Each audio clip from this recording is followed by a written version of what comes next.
Thank you, everyone, for joining us. And of course, thanks to our speaker, Dr. Parag Khanna. Parag is a very old friend of Singapore and the Institute. I still remember the first of weeks he come to Singapore, and we warmly welcomed him. And for a couple of years, he was our senior fellow, helping us look at Singapore's future. Of course, Parag is also a person who has really understood connectivity, and his book is something, a tome written pre-COVID that still bears reading about our topic today, supply chains. So welcome, Parag. Thank you very much for doing this.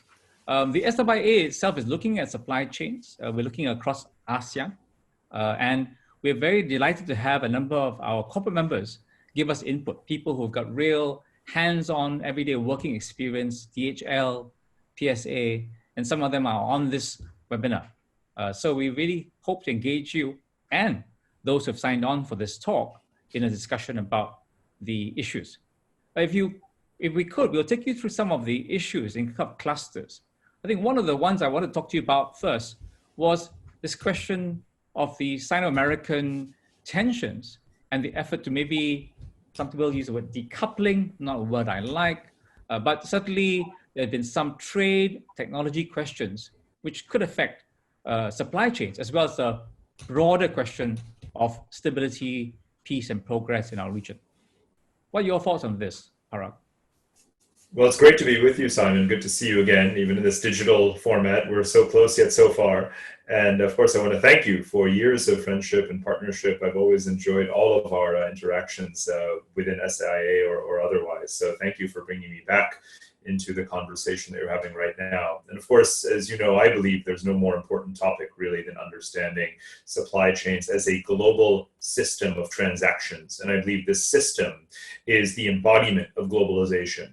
And as such, it is something that is actually much more significant than debating merely the issue of the role of the US in the world, the role of China in the world. The way in which powers exercise their influence in the world is actually through connectivity and through supply chains, not merely through their size, not merely through their military footprint. So there is in this conversation something much deeper, something much larger. And the contest for supremacy, for dominance, such as there is one in the world today, is something that plays out on the battlefield of global supply chains. So as such, therefore, we're talking about something that predates COVID-19. We're talking about actually a constantly morphing and mutating and shifting and contested system, what I call the tug of war. Tug of war is a sport that can go on for hours, right? And so the analogy is that this goes on for years and decades. So what's happening, for example, in terms of what we've seen with global supply chains and global trade in general, is that there has been an increasing trend towards regionalism. And I know we'll come back to that, but just to briefly sketch out that prior to the pandemic, because of the US-China trade war, among other factors, trade between the United States and Canada has reached north of $330 billion a year.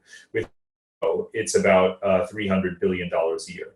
And of course, with China, it's dropped to about $270 billion a year. So you clearly have a deepening of the North American system, and the revision of the NAFTA framework into the USMCA, US-Mexico-Canada agreement, is also part of that. So whereas we think of the United States as being, central to global trade, first of all, it's actually clearly been retrenching to some degree. Now, Europe has led the way for decades in internal regional integration. More than 70% of European trade is internal.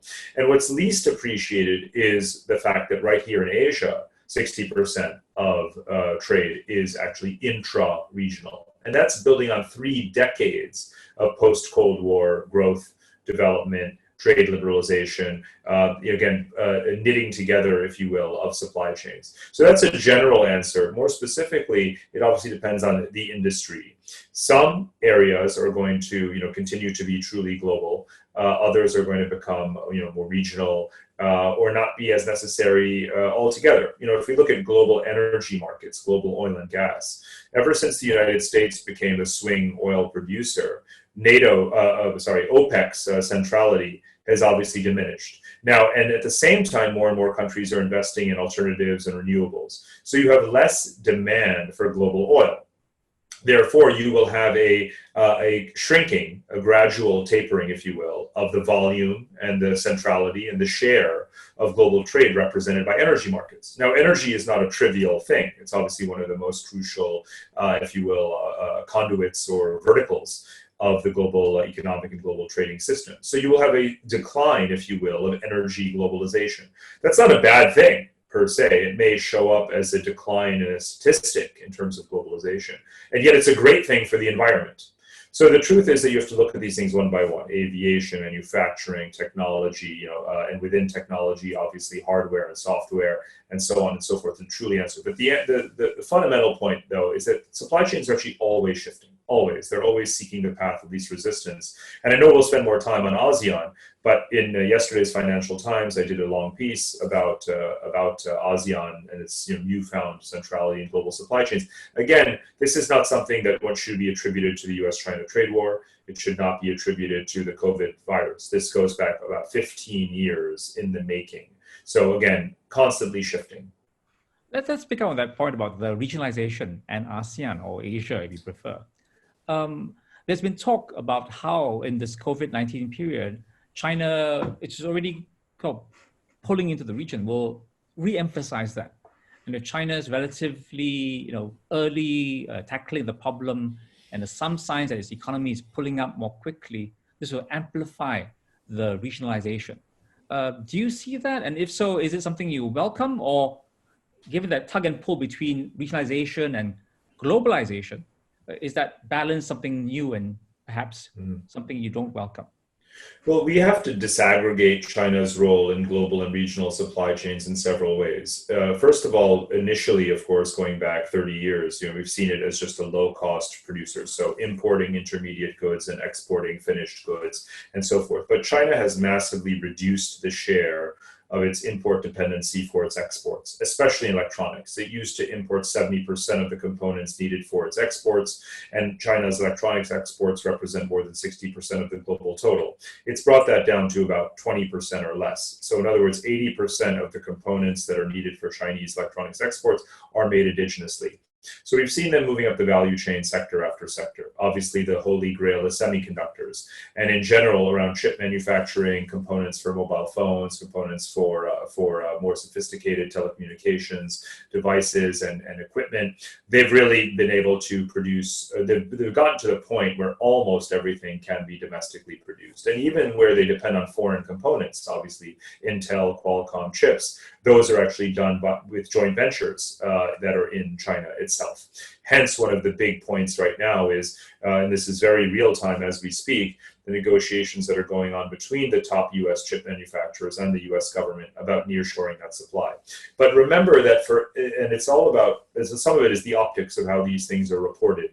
You'll often hear US political figures touting the fact that XYZ company has agreed to nearshore, say Apple. Apple has decided that it will open a plant in Texas. And of course, this is pre-COVID, but only to produce the iPads and iPhones that are going to be consumed in the United States. You cannot sell an iPhone in China that's made in the United States, right? You imagine the physical process of doing that. It's not going to happen, especially in a world where we don't have free trade, with the US doesn't have free trade with China, where it's not part of TPP. Neither country actually is part of TPP, as it were, and so forth. Then let's talk about the region. So the Sino dependency, if you will, is obviously quite high. Highest for Australia, also still very high for Japan, and clearly high for Southeast Asian countries as well. So each country is in a process of evaluating to what extent is their overall trade, dependent on exports to China, and can one diversify those relations? This is a conversation that Australia has been happening in Australia on a daily basis for the last several years.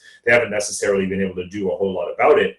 They're certainly diversifying the sources from which they draw in capital, so Japan, Korea, India as well, and seeking to export more to those same countries as well, not just to China.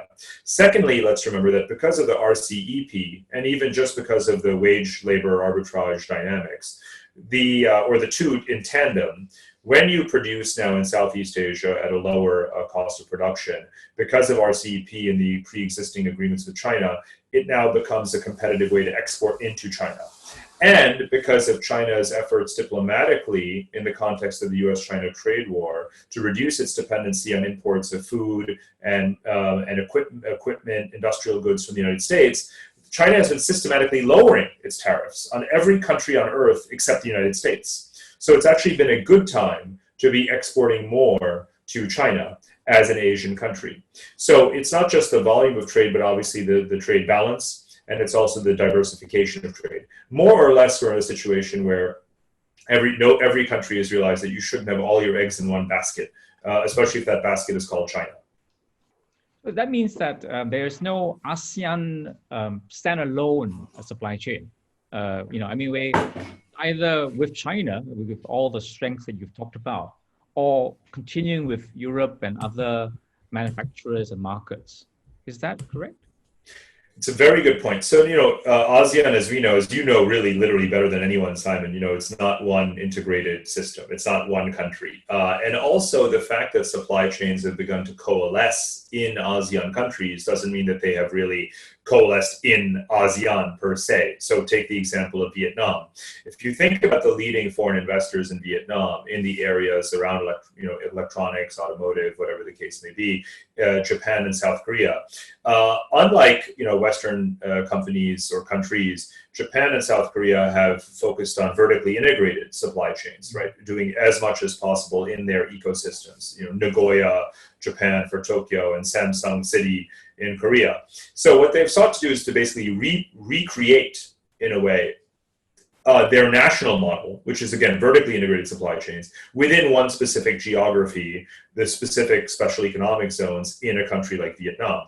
So you can hope for, and there are most definitely spillover effects, otherwise you wouldn't have the wealth creation, the business formation that you have in Vietnam.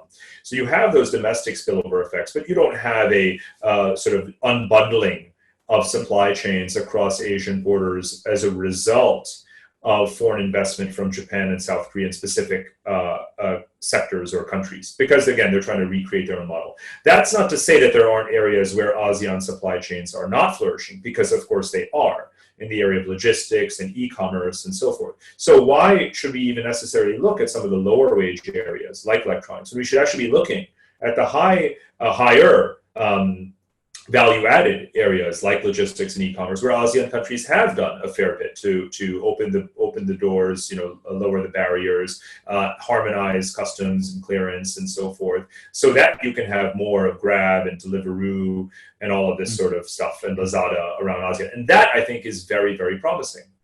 Yes, I think you're right. And I think Singapore should take a small feather in its cap for having started some of the conversation among ASEAN. Absolutely. Hopefully it will continue. In fact, maybe gain energy from the fact that COVID makes the physical shopping, etc., much more difficult. But if I could ask you, perhaps on the third question before we open up, resilience. One of the things that come into question mark is the resilience of supply chains during the pressure of COVID-19, when so many countries have called and it's sort of emergency, force majeure, sort of time out on many commitments to keep trade flowing. Oftentimes it was about medical, but other essentials as well. And sometimes it's just simply, the lack of lifting ability, the lack of workers in the various logistical through points. What views do you have about trying to make the supply chains in Asia and ASEAN more resilient? It's a great question. Part of it is that whenever we have episodes like this where we get caught off guard by supply chain disruptions, and we realize that we didn't know where our suppliers were, we didn't realize we were so dependent on one particular production geography. Think about Hyundai and Wuhan, so South Korean car manufacturer importing so many of its car parts from Wuhan. So of course it suffered from supply shock and demand shock simultaneously.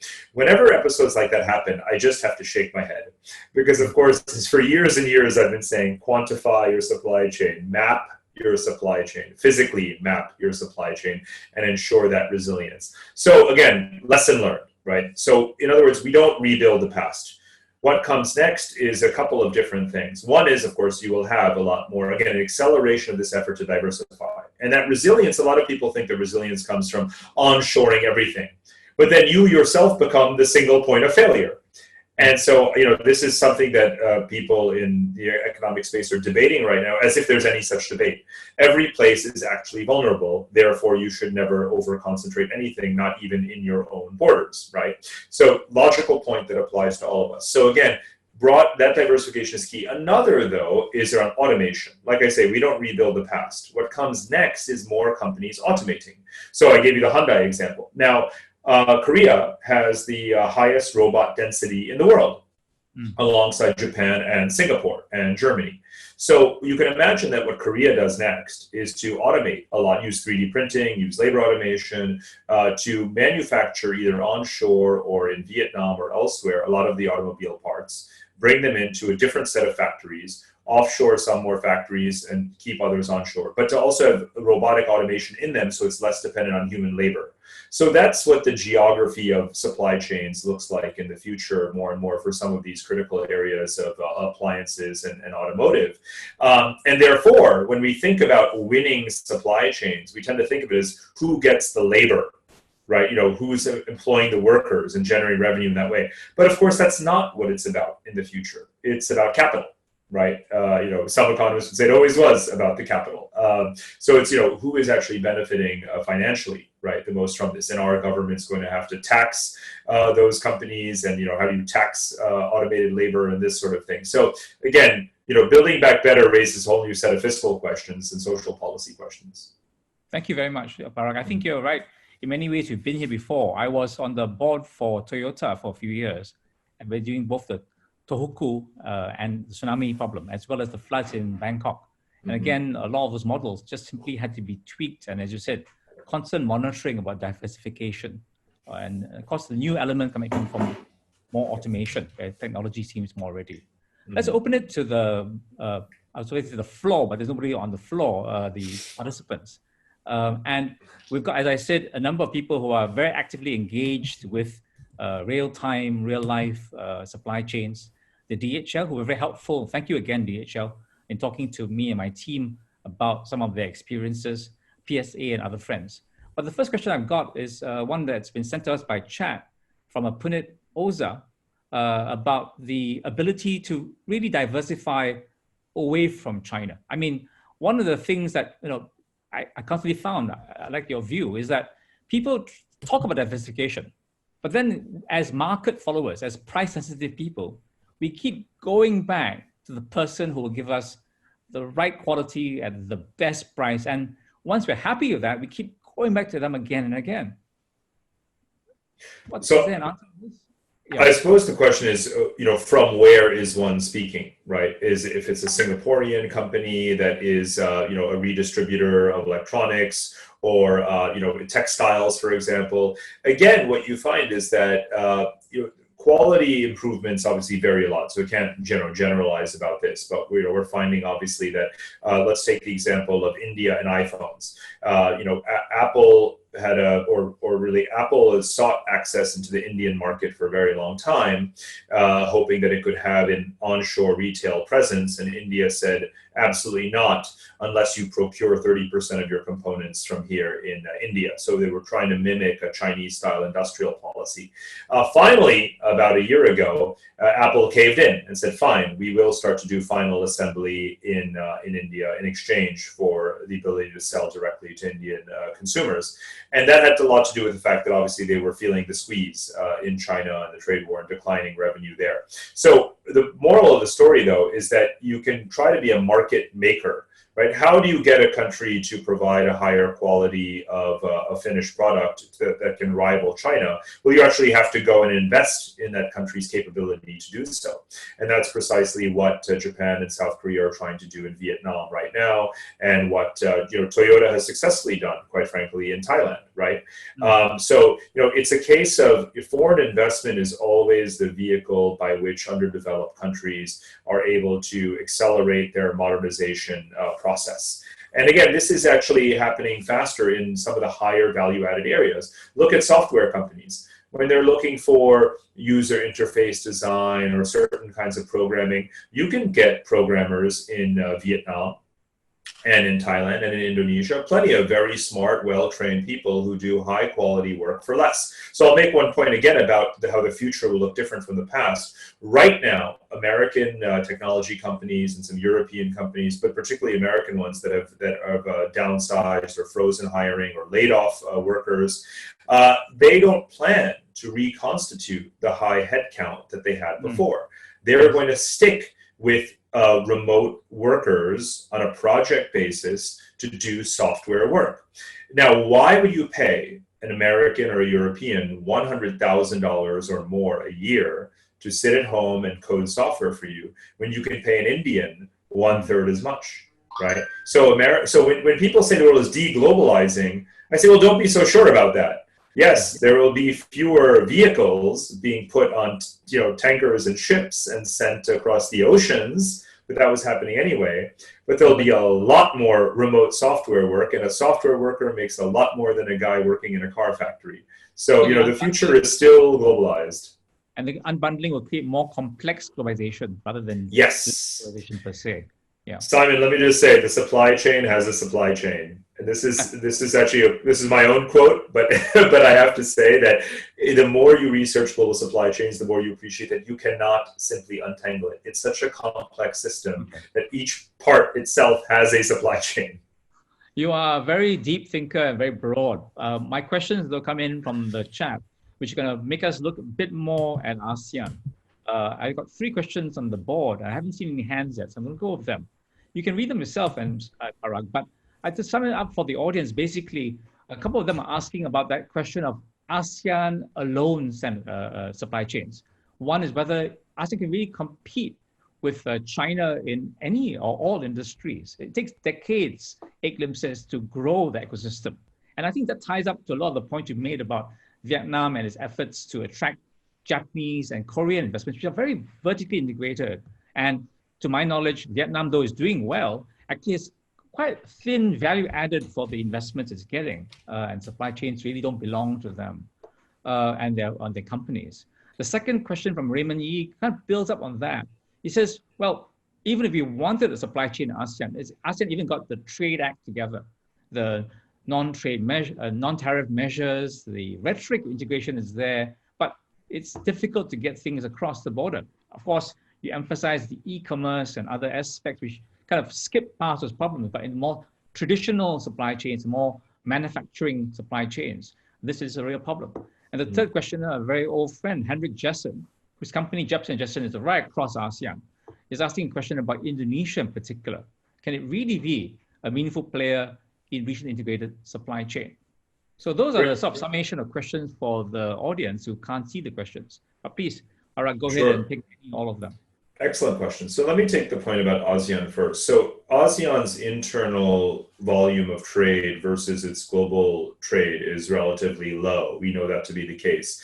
A lot of people would attribute it to the fact that it's been a low-cost production center. Obviously, it's been relatively poor, and these are the factors that keep even complementary economies from trading more with each other. We are seeing that tick up a little bit, and the reason is obviously because there have been more efforts to bring down some of the trade barriers, and because the region is becoming wealthier. Now, there's very obvious complementarities. Trade emerges where you have complementarities. This is Trade 101. Now, if you have the agricultural output that this region has, and you have the manufacturing capacity, and you have the technology sector, and you have the finance and the labor force, which again, ASEAN has 700 million-ish people, worth of all of that. It is possible for ASEAN to be much more self-sufficient, right? And not just in theory, but one can imagine that playing out more in practice. And I do think you can see the complementarities being exploited more and more. Again, how is it done? It's done very often through a process of cross-border foreign investment. So Thai companies that are investing in Myanmar, investing in Vietnam, obviously Singaporean companies investing in trade finance, financial services, logistics as well, the special economic zones and industrial parks that Singaporean state-owned and state-financed entities build, and so on and so forth. So all of that contributes more broadly to this process of ASEAN getting a bit more, sort of closely knit together. So it's definitely happening, right? It's again, languished at a very low level for some time, but that's also because ASEAN is simultaneously exporting a lot to the rest of the world because of TPP, because of RCEP, and so forth. So I would worry a little bit less about these sort of headline statistics around intra-regional trade versus broader trade, and focus a bit more on the nuts and bolts of really making it happen. Now, in terms of competing, again, in that vertically integrated way, with China, again, it happens step by step. One of the case studies that I use in the Asia book is a European automobile part manufacturers that do anti-lock braking systems and other sorts of relatively high value-added components for automobiles that have been training the factory workers and managers from Germany or in Germany, and sending them back to Vietnam. And now you could do some of these higher quality components, there. Obviously, with chips, and handsets, Samsung has been taking the lead there. So I do think that, again, sector by sector, you'll see ASEAN countries move up the value chain. But again, as I said, it's not something that happens by fiat or by magic. Right? It happens almost always through foreign investment. That's precisely why countries establish these special economic zones in the first place. So Indonesia, again, comes up as an example of a country that's trying more and more to clean up its foreign investment laws. There's definitely been a bit of back and forth over the last few years. On the one hand, you get the kind of external projection of having a single window of investment, and FDI goes up, but then it obviously goes down again because of some hiccups, some bad examples, some ripping up investor state dispute resolution agreements, commodities prices going down. Indonesia is highly susceptible in terms of the volume of FDI it's going to bring into these areas. It's also obviously very fragmented. So it's hard enough to have a supply chain, within a single country like a Vietnam, let alone a country like Indonesia that's such a geographical anomaly with very poor quality infrastructure. So, it has a long way to go to be a hub for international supply chains other than in the commodity sector. So the Indonesia problem in that regard is quite similar to many large countries, like India, for example, or even the entire African continent. Wages are cheap there. Why wouldn't we manufacture there, right? But there's a couple of variables, and to sum it up very, very briefly, it's the infrastructure / connectivity, and it's the regulations, right? So you have to be very attractive to manufacture there, and you have to be very quickly connected at a seamless, frictionless way. Now, with India not even being a member of RCEP, right? Why would you manufacture something in India and try to sell it in Singapore? Of course you wouldn't. Why would you manufacture something in Indonesia and expect to sell it in China? You know how long that would take and to what end, right? It would obviously, all the costs would be eaten up in the logistics. So I think the world is moving towards, and I should have said this right at the very, very beginning, what people are calling the make where you sell model. And that's what I call in the Connectivity book, the Dell model. And I use Dell as the example because Dell has always had a hyper-regional sort of supply chain model in terms of manufacturing and pre-positioning of its inventory based on the particular well quantified demands of consumers in those regions. So European laptops made in Europe, Arab for the Arab world, and there, Asian for the Asian markets made here. Every country, every company is going to start doing the make where you sell model. Okay, I've got 3 questions to follow up with. One is, you've talked about markets and models, but the rules make any difference. The question from Raymond Yee, which is still a bit outstanding, is whether the non-tariff measures, would any change of those help, whether ASEAN as a whole or Indonesia in particular? Second question is, what happens to Singapore if the make where you market model is the main thing? Is there space for hubs still if there's a hyper local model like Dell? And the third question, I guess, is what difference does COVID-19 make to what you're saying and what you wrote about? Well, this is almost 5 years ago now, right? I mean, the thoughts you've had, which I tend to agree with, might be pre-COVID thoughts and still very relevant, but does the COVID factor make a difference or add more pressure in that direction? Well, so COVID-19 affects the degree to which we are globalized, meaning the extent, the volume of utilization right, of connective infrastructure. So for example, we're not using all of our oil and gas terminals and shipping capacity, maritime capacity right now. It doesn't mean it doesn't exist. So the connectivity is there, but the globalization, which is just a measurement of the volume of usage, the utilization, is not there at the moment. But it will come back in some ways and not in others. But digitally, of course, we are under capacity, right? That's why we continue to lay down more and more internet cables. We have a rise in global services trade. And of course, we appreciate now every day how important that is to have that digital connectivity and to use it. So we have hyper globalization of services and communications and software and all of these kinds of things, which again is really creeping up very quickly in terms of its overall representation of the value of both the value and the volume of globalization. So I don't worry about pre versus post COVID, really. It's always, you can't have resiliency of global supply chains without building that connectivity so that you have these optionality, these hedges. So I continue to advocate in investing in the right kinds of connectivity. Now, in terms of the intra-ASEAN integration and non-tariff barriers and so forth, again, this is a highly heterogeneous region. It's not the United States of America and it's not the European Union, right? It's not going to be supranational. It's not going to be borderless. It's not going to be one federalized system. So even with even if you had a borderless ASEAN, you would still effectively have certain kinds of barriers. You'd have cultural, nuances and so forth, and variables that would be at play. You'd have national and local champions being critical. You have countries, obviously changing regulations to require more joint ventures. Private equity in any case likes to go local and work with local partners, and I think that's a good thing because, of course, that way you, in some ways, friction isn't necessarily bad. Friction is a broader term from physics that actually encompasses the idea of infant industry protection, right? So, using certain regulatory, China would not be China today, Simon, as you very well know, were it not for a massive slew of very, very prohibitive barriers to entry and forcing everyone to transfer technology and to train local workers and all of these other things. So China would not be China without having huge amounts of friction for foreign investors and so forth. Now, what other countries, and especially India, are doing is, even though they're politically not like China, is to actually, in admiration of China, more or less follow that playbook. And that's the playbook that even Western economists like Paul Collier and so forth advocate for Africa and other underdeveloped countries. So having a frictionless ASEAN is not necessarily something that it would be a trade-off between the champions that would create, right, who would be all obviously incorporated and registered in Singapore financially, versus then, in a way, hindering the development of local industries in poorer countries. That's why poorer countries with entrenched industrial interests find it, not necessarily advantageous to join the World Trade Organization. They only do so kicking and screaming.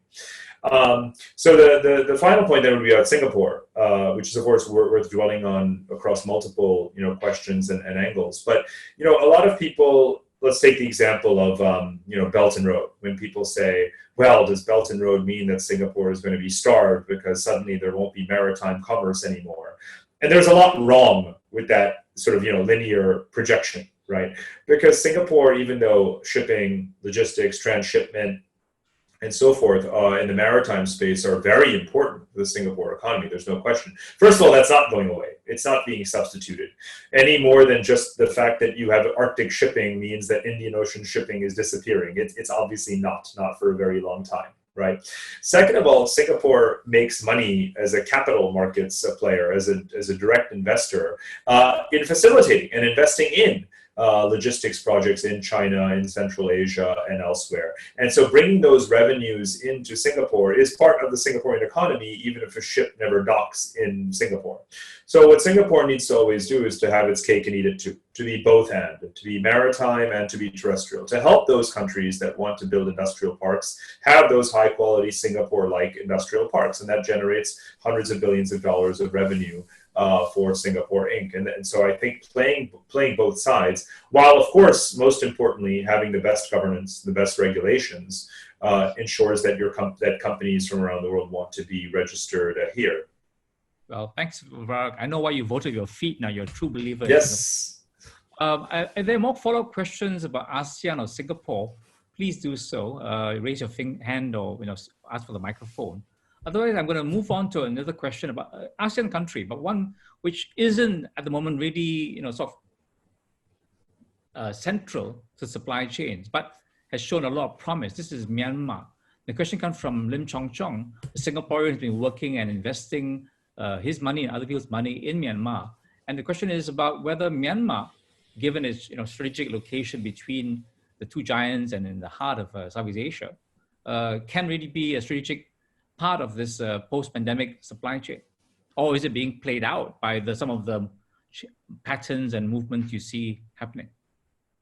I think, as with any large country or centrally, located country, you can apply this to Thailand as well. We can't just sum it up one way or the other. We can't simply say it is a pawn, it is being carved up. I love to hate the expression Southeast Asia is being carved up by China and America, as if there's no agency here of any kind, as if no one has any free will, as if countries don't have a mind of their own, as if they haven't just experienced the Cold War and colonialism and learned lessons from it to fend off that kind of aggression. So, I think that Myanmar, in fact, is a country with, of course, a historical mindset and mentality. It is a country that is aware of what's happening to it. What are the strategic interests that China has with respect to energy and minerals and commodities and geography and infrastructure reaching the Bay of Bengal? What are the interests that India has in terms of expanding its linkages to Southeast Asia to trade more with this region and so forth? And also, what can it do better in terms of global relationships and drawing in investment in sort of modernizing its economy, educating its people, improving its infrastructure. Now, of course, for decades, a lot from the economic landscape, it's depended too much on China for investment and too much on China for its exports. That obviously has a lot to do with the sanctions environment as well. So a lot of the question, I think, is to be answered not in Beijing, not in New Delhi, but actually in Nipponah, right, and in Yangon. And the answer is, well, how are we going to improve our regulations? How are we going to leapfrog? How are we going to become an attractive destination for investment? How can we, leapfrog towards demonetization in our economy? And these kinds of questions that I think have to be answered by Myanmar itself. And again, I find, having traveled there any number of times, that they have the capacity to act in a much more sovereign way than we tend to ascribe to them from the outside. And I want to see much more of that from all countries, quite frankly, in the Asian region. Yeah, I think you're right. I think my book is coming out in Myanmar fairly soon. That's right. And I think the question of human agency and their own plans with the Myanmar Sustainable Development Plan, I think is very important. Of course, as a developing country, the role of the international community is still very important. I think that's why they've got to watch some of the patterns of the supply chain. But as you said, not just watch passively, but figure out where their strategy might be and their positioning. Could I ask you a question relating to your expectations of supply chains? As I've mentioned several times, this book you wrote 5 years ago certainly bears reading even today. But were there things that happened in this present COVID-19 situation that surprised or disappointed you? I asked about resilience, for example, or simply the pressures that people face to start doing things much more domestically, even if it makes no sense. Well, there are certain things that sort of do make sense. So again, optimal efficiency from a laissez-faire market standpoint, is not necessarily the most optimal outcome when you have a crisis, right? So that's why having stockpiles of medical devices or food and fuel stockpile and bunkering is not a bad idea, right? Because you never know what's going to happen. And so that, again, is not market optimal, but it's strategically very, very sensible. And that's a balance that every country needs to work through. And I think obviously for critical goods, so let's take the example of Singapore with the 30 by 30 initiative, right? Having 30% of staple food consumption, where I guess it's poultry and fish and some vegetables produced through organic or hydroponic, aquaponic means and fish farms by 2030. If I'm not mistaken, correct me if I'm wrong, but the new goal is let's do it by 2023, right? Why wait till 2030? That makes perfect sense. Right. yes, there could be a new moment in time where supply chains are seamless. Agricultural production in other countries has gone up. You can continue to import all of your, again, vegetables and fruit and so forth from other countries, and you still will. However, you should also have your own capacity, right? And I think that's, again, it's a political logic is critical here, even if it's sort of suboptimal from a market perspective. And the pattern you mentioned about the logistic companies and the capacity, you made the point earlier that at the moment COVID-19 struck, the carrying the will to use the system, but the system's still there. Could you make a comment about what the holding strength is of these systems? I mean, if you don't use these muscles, don't they atrophy? Don't they get distorted? Well, it's an interesting question. It's a great. I love the way you phrase it as well. I actually describe supply chains, as the sort of infrastructure as an exoskeleton, that we have built and bolted on to the topography of the planet in some ways. And some of it is, we now find to be redundant, right? It is, dead sort of, stranded assets, if you will. A lot of pipelines that aren't being used anymore because we're not pumping oil. China has lots of pipelines that it's not using. That's actually part of why it has such a high state-owned, such a toxic debt in some state-owned enterprises, because they've actually transitioned towards cleaner energy in any number of provinces. So, So I think in terms of looking ahead, we do need to, in a very complex way, forecast what is the infrastructure demand, what is the supply chain demand, if you will. So where should the new emphasis go? Let me focus on two areas. One is, of course, the last mile, right? Because part of it is that you have to think about your demographics. Where are people going to actually be? And one of the things that we have overemphasized is people living in megacities, but within megacities, we haven't done as good a job of getting things to the last mile. That's a phenomenon really of the last 4 or 5 years, where you see with food companies and with logistics companies an effort to really get to the final customer, right? Whether it's financial inclusion and payment apps, or whether it is the delivery of basic household goods. So whether it's Gojek or Lazada and so forth, I think that the last mile effort within cities has been good. But let's apply that logic now to the future demographics, where maybe people looking ahead will not want to be trapped and quarantined in megacities confined to small spaces, especially if unemployment has struck as well. People may move out towards lower cost cities. This is something that I'm arguing in the context of the US and Europe. Quite a few people are going to leave the very expensive cities like New York and Los Angeles or London or elsewhere, and move out to more remote areas, because you can work remotely if you have a job at all. Certainly, if you don't have a job, you want to be in a place with a lower cost of living. You may be attracted or incentivized into new industries, for example, agriculture. A lot of countries now are encouraging their people to become farmers. America, Britain, Germany, France. You may have heard the French minister who came out and said, it's a national rallying cry. You must all go and become farmers, because the Romanians and whomever, who usually are the ones doing all of the asparagus harvest, were not there, right? So you had food rotting. So remember, incentives are going to shift, and I'll add one more factor that's coming in, which is generational wealth transfer. So where you have assets like suburban homes or whatever handed down to young people who don't have any savings, they may not be able to so quickly sell that asset, especially in a market like this. They may decide to move back to the country, to the home, to the place they grew up in. So logistics companies need to think about the future demographics. Where is the demand? How do you get to that last mile or last 10 kilometers, whatever the case may be? The final point is super much digitization. Again, as we were saying before, I almost pull my hair out, but I've just had a home done haircut, so I don't have that much hair to pull out right now. But I pull my hair out, as I was saying before, when I hear that companies got sort of called out, not understanding the geography of their supply chains. And the supply chain operators, therefore, can do more to integrate software for that sort of supply chain mapping. There are many companies that do this extremely well, and I mentioned some of them in my work, and work with some of them professionally. And that software is there; those tools are there; those dashboards are there, and companies aren't using them. So a bit more of a marriage between the logistics and the data would be something that would be highly, highly welcome coming out of COVID.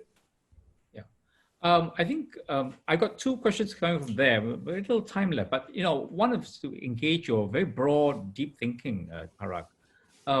What is that point you made about infrastructure and that last mile? I'd like you to spend a few minutes imagining you're advising the BRI people. Of course, when the BRI started, and to some degree today, we're still talking about very traditional forms of logistics, big pipelines, big railways, big ports. Is there some way they need to reimagine part of that in a post-COVID world where the trends you're talking about start to happen? The second question, and maybe that's your last exiting point, is that intriguing point you made about people moving out from expensive cities. You made a home here. I was born here and I don't imagine living elsewhere. Do you think that comment has some implications for Singapore as that capital of Asia, capital of ASEAN? Well, let's take that question first, even though it might be a poetic point to end on.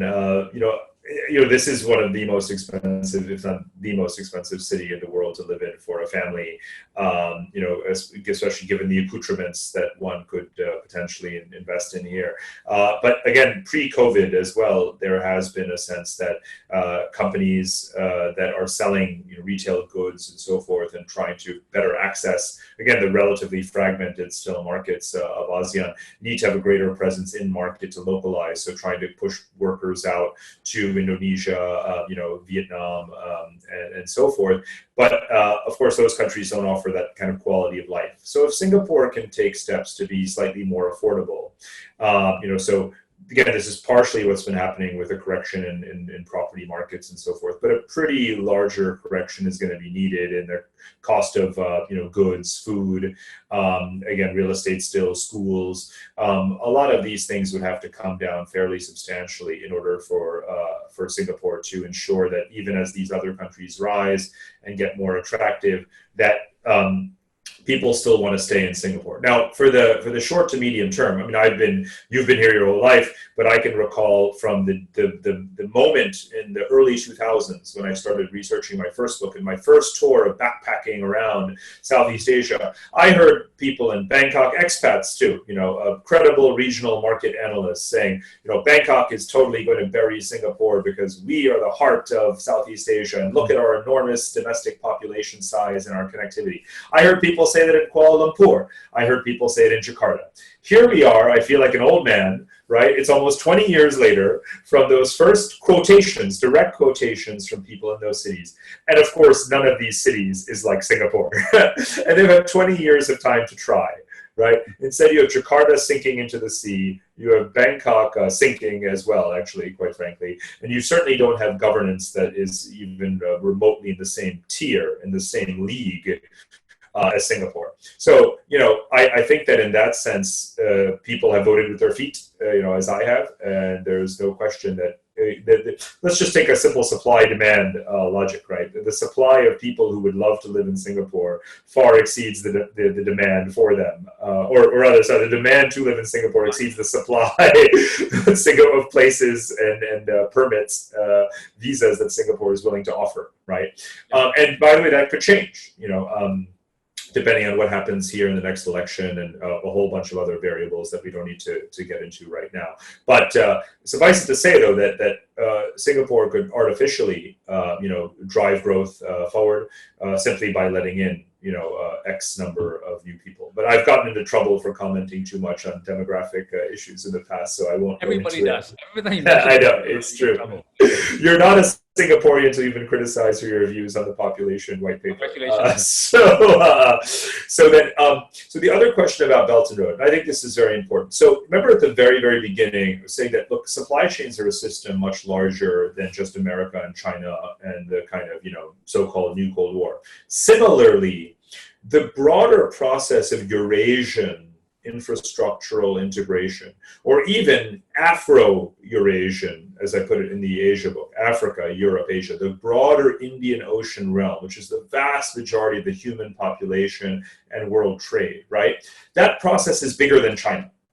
That process began when the Soviet Union collapsed, right? And the political, ideological, and geopolitical barriers to that resurrection of the 16th century world of Indian Ocean trade and the maritime Silk Roads and Eurasian Silk Roads was unblocked.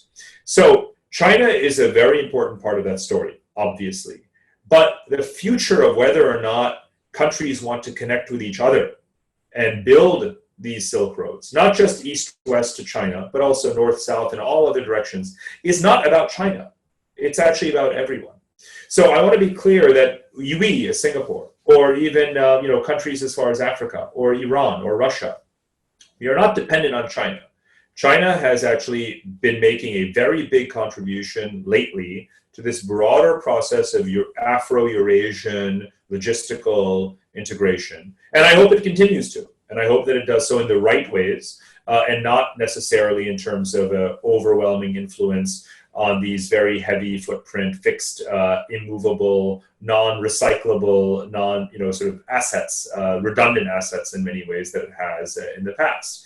But it can continue to make a very strong contribution. You feel that as far as countries like Kenya, Oman, and elsewhere. But I'll just caution that, BRI over the last few years is no longer as global as its ambition suggests, and the terminology and the mapping and so forth, right? Because you can clearly see in the capital allocation a huge shift sort of back to Asia. Obviously, it was mostly always in Asia, but even more so. So this is about Central Asia and Southeast Asia and South Asia more than it is about Africa or the Middle East and Europe and so forth, right? So this is really still about what is China's role in the immediate region to be? And I hope, again, in the spirit of what we were saying before, that countries like Myanmar and others have a lot more confidence to say, let us tell you what we need, right? And let us work together to have a sustainable financial mechanism around it. And let's have it be done in a sustainable way that promotes local employment, job creation, upskilling, and modernization.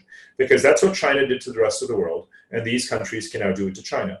And just a final point is that, again, BRI in the last few years has really unleashed what I call this infrastructure arms race, right? Before BRI, you didn't have Japan and India and the United States and Europe with their own initiatives saying, let's bring down the cost of capital, let's make sure that there's concessionary terms of finance and so on and so forth. So I do think that China's entry into this picture has actually unleashed a positive, if you will, competition to bring down the cost of capital and help all of these countries, because we're talking about 5.5 billion people. Neither BRI nor this much broader process of Eurasian integration is anywhere near complete, not even close.